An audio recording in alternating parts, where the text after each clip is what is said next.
बेटे बाप की जमीन बांटा करते हैं और बेटियां तो हमेशा बाप का दुख ही बांटा करती है।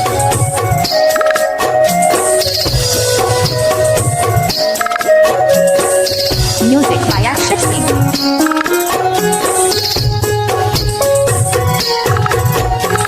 पेटवे में बेटियन के कर जानी हत्या हो सुनाए भैया।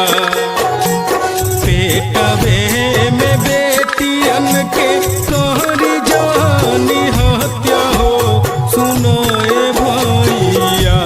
लक्ष्मी हो खिलाना बेटी हो सुनाए भैया। लक्ष्मी हो बेटी हो सुनाए भैया।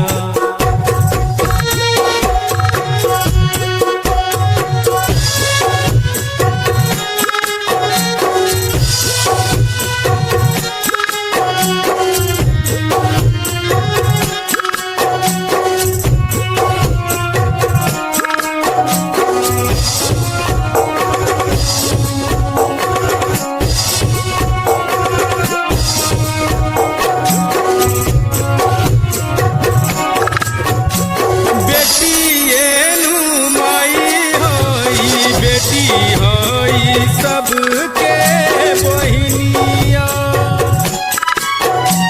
बेटी होई जग जननी। बेटिए से बाटे सारा